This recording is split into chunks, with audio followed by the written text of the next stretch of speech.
તો રાજ્યભરમાં રથયાત્રા ઉજવાઈ રહી છે। ઠેર ઠેર માહોલ જોવા મળી રહ્યો છે। ત્યારે બનાસકાંઠાના પાલનપુર જઈએ, જ્યાં ભવ્યાતિ ભવ્ય આયોજન કરવામાં આવ્યું હતું।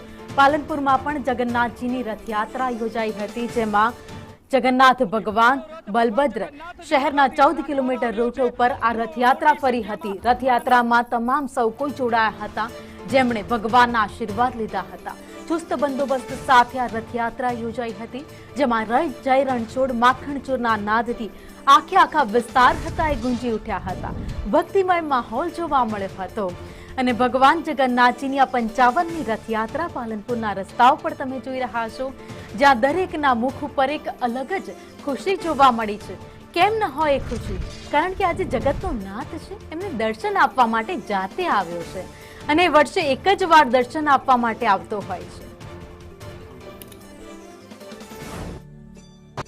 બનાસકાંઠા જિલ્લાના મુખ્ય મથક પાલનપુરમાં ભગવાન જગન્નાથજીની 55મી રથયાત્રા યોજાઈ રહી છે। ભગવાન જગન્નાથ ભાઈ બલભદ્ર અને બહેન સુભદ્રા સાથે અત્યારે પાલનપુરની નગરચર્યાએ નીકળી ચૂક્યા છે। મહત્વની વાત છે કે વહેલી સવારથી આ જે નગરચર્યાની શરૂઆત છે તે થઈ ચૂકી છે। શહેરના મોટા રામજી મંદિર ખાતેથી ભગવાન જગન્નાથજી ભાઈ બલભદ્ર અને બહેન સુભદ્રા સાથે અત્યારે શહેરની નગરચર્યા ખાતે નીકળી ચૂક્યા છે। આપ દ્રશ્યોમાં જોઈ રહ્યા છો, ધીમે ધીમે ભગવાન જગન્નાથજીનો રથ છે તે સૌથી પહેલો રથ ભગવાન જગન્નાથજીનો રથ રાખવામાં આવ્યો છે। મોટી સંખ્યામાં માનવ મહેરામણ છે તે ઉમટી પડ્યું છે અને ભગવાન જગન્નાથજી અત્યારે શહેરની નગરચર્યાએ નીકળી ચૂક્યા છે। મહત્વની વાત છે કે આ વર્ષે પાલનપુરના પૂર્વ સહિત પશ્ચિમ મળી કુલ 14 કિલોમીટર વિસ્તારમાં આ ભગવાન જગન્નાથજીની નગરચર્યાનું આયોજન કરવામાં આવ્યું છે।